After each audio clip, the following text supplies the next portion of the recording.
We are only 3 weeks away from the release of Snezhnaya, and to of course celebrate the release of Snezhnaya and 7.0 and to look forward to what is supposed to be the final chapters of Genshin Impact, I wanted to go over and rank some of the best things in Genshin Impact. And today I wanted to do the top 10 locations of Genshin Impact, the wonders of the world when it comes to Teyvat.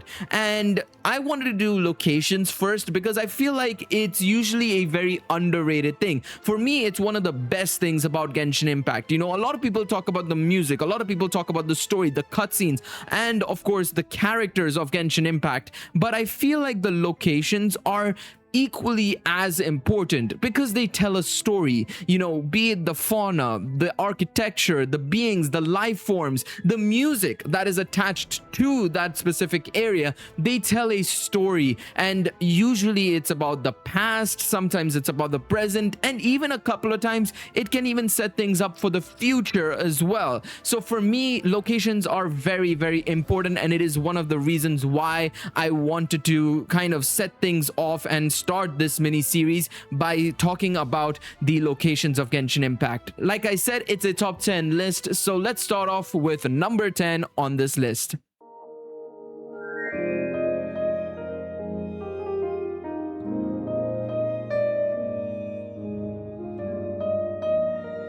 Alta Semita Remuria was linked to a world quest which may not have been super exhilarating or lore heavy as many of the other ones around it. You know, of course, at the time, the Narcisen Cruise Ordo was a big thing, and then subsequently, you know, after that one, we had the Little One World Quest series. We obviously had the Temple of Space, Moon Gazing recently, and so, you know, when we compare those world quests to this one in Remuria, it definitely plays a lower role comparatively, but it still has so much detail to it, and this location simply added to that detail. This location also made the underwater sections of Fontaine absolutely worth it. I remember when the underwater sections came out of Fontaine came out, you know, they were good, right? They were not bad, but they were not amazing. They got a bit tedious at a point, but this section, the Sea of Bygone Eras, and especially once we got to Alta Semita, it just made things absolutely worth it. Like I said, the amazing fauna, the architecture, and the sheer scale of the area were simply breathtaking, and the music on top of all of that was the perfect finishing touch with its amazing piano work as well as its melodies, making me completely fall in love with this location. For me, Alta Semita is a solid top 10 location.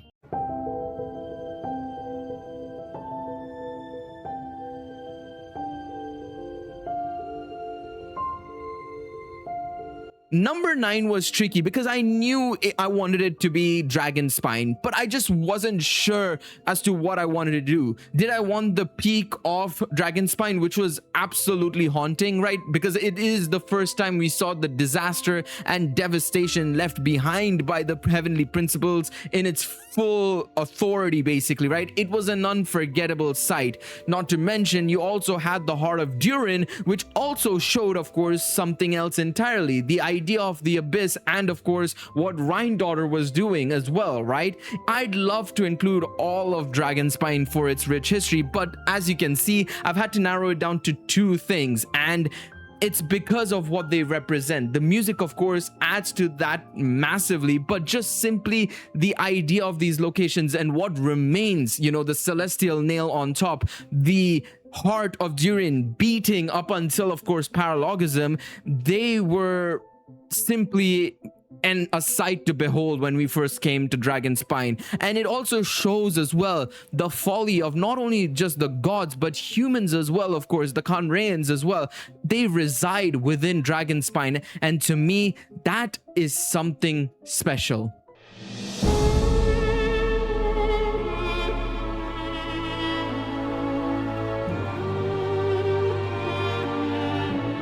Now, the Mausoleum of King Deshret comes with a little bit of bias, to be honest, because it's a pyramid, and I like pyramids. And also, to be fair, the pyramids are technically a wonder of the world in real life as well, right? So it just makes sense for me to add the mausoleum of King Deshret in this very list, you know, because the mausoleum itself, right, biases aside, it's an incredible spectacle. You can see it from so many points across Teyvat, and it always stands so tall because it is imposing and significant. You know, the history of King Deshret, Nabu Malikata, and Rukadevta adds so much emotional weight to the location, and with the burning of Irminsul, it has also just become far more than a simple world quest destination. It is now tied to one of the most significant moments in Genshin's story.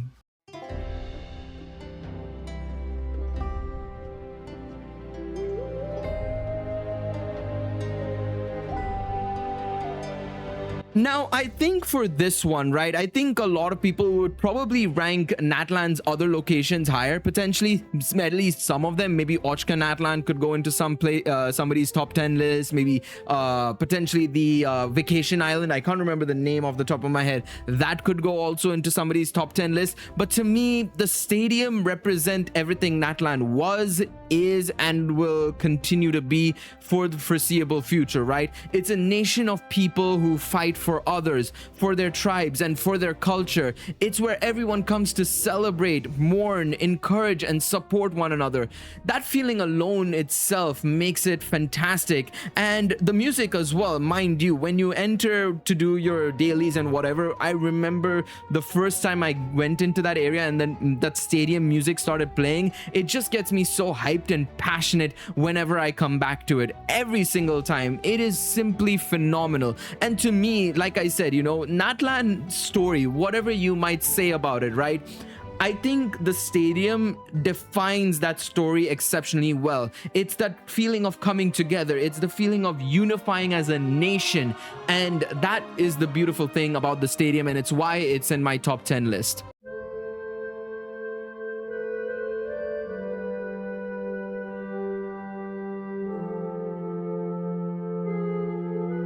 This one is a recent addition to Genshin, and so some of you might call it recency bias, but it is one location that immediately brings a sense of dread and finality as well as we move closer to the end of our journey. As we uncover more secrets, the idea of infiltrating the home of one of the characters that we've always known to be as one of our main antagonists, the one who separated us from our sibling, was something really special, and something I don't think any of us expected to see, you know, even until we actually saw it for the very first time. You know, the music itself also amplifies that haunting atmosphere and makes that entire area feel even more mysterious and fascinating. Not to mention the whole concept of, you know, for example, when we enter that museum section, the proper like sort of history side with all the glass pannings and, you know, glass enclosures, I should say, sorry, the glass enclosures with all the you know, the fungi and everything, and then you see this massive dragon-like skeleton structure in the sky. You feel like, what the hell is she doing over here, you know? And so for me, it just, it's creepy, it's haunting, and yet it's exhilarating in itself as well, to get to, you know, to have that idea of we are really getting closer and closer to the end of Genshin Impact.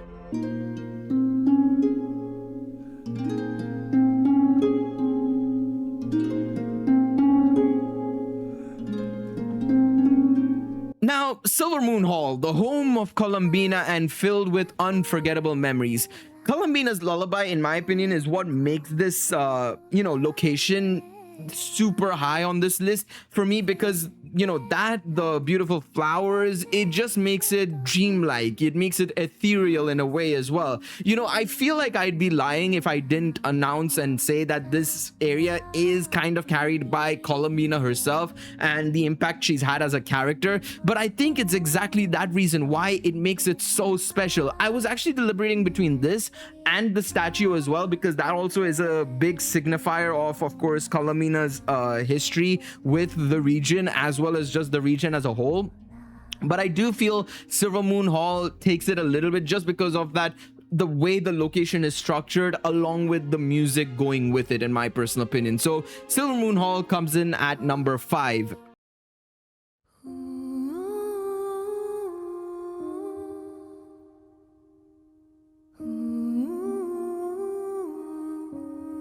The Eternal Oasis. Oh boy. Now, of course, this is a sort of extension to my King Deshret point I made earlier on. Even more so, I should say. It's an incredibly lore-heavy location that may not have a lot of chests or anything to do with primo gems or whatever.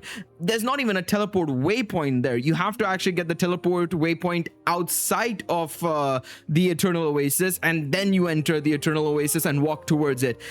But the meaning of this location, the orchard of Paradisa, the Eternal Oasis, it's something unforgettable.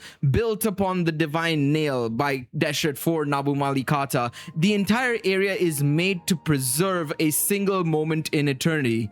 To some, it's eerie, empty, and tragic. Yet it's also beautiful and poetic, with the music perfectly complementing that feeling. The time mechanics leading up to that moment made that realization feel both inevitable and heartbreaking. It's a truly melancholic yet gorgeous location.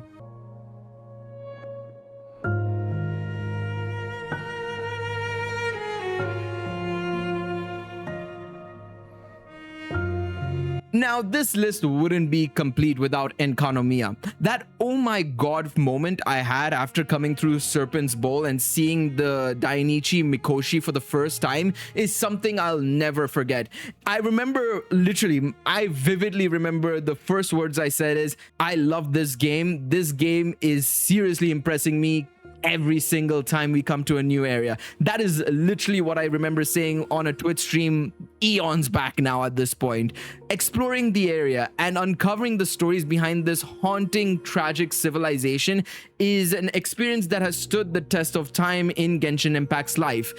While Dragonspine gave us our first glimpse into Teyvat's ancient history and its dark history at that, Enkanomiya truly showed us what the world had suffered through thousands of years ago because of the older civilizations and the heavenly principles.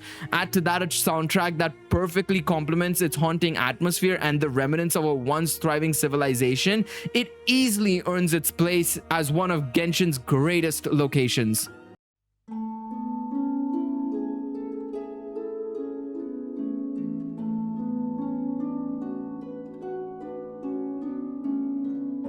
I will not lie, this is pure nostalgia, and I'm not ashamed to admit it. Our first proper view of Mondstadt was here, and the music that accompanied it is something I think almost every player still remembers.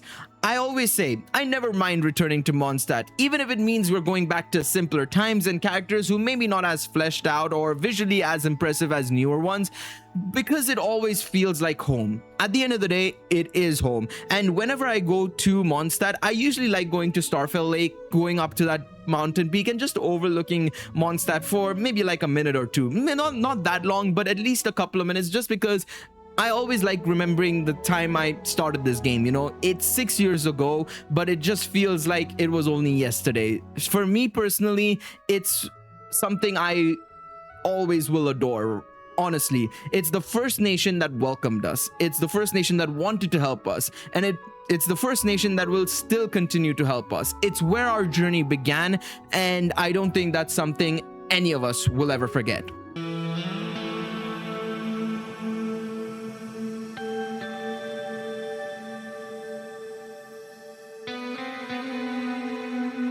Now, I can't reduce the moon to a single location, frankly speaking, and while many people will say recency bias, I mean, come on, are we being serious here? This is the pinnacle of map design in Genshin Impact. The environment, the music, the lore, the history surrounding the location, it's all incredible. From our spaceship to the dragons creating what is essentially a Death Star on the moon, to learning about the origins of the Lunar Veil, which is now obviously the firmament, and finally getting confirmation that our contact with Teyvat happened long before we even arrived onto the planet. It's simply amazing to me, and for me, it has to be number one.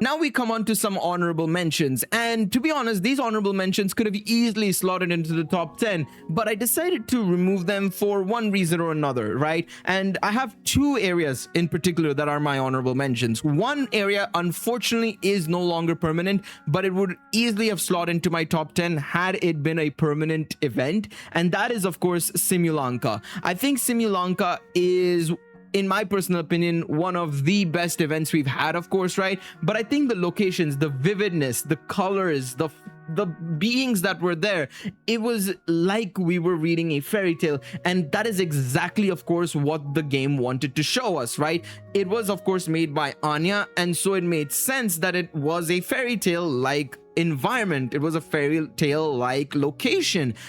To me, it is amazing. I think I would probably, push down number 7 or 6 potentially for Simulanka. I would still keep Alta Semita for this particular list, to be quite honest, because of how good it is personally to me. But I do think Simulanka would just go into that number 7 or 8 easily for me personally. It's very beautiful, and I wish it is permanent. I wish Genshin goes back to making it permanent in some way, shape, or form somehow. I really hope so.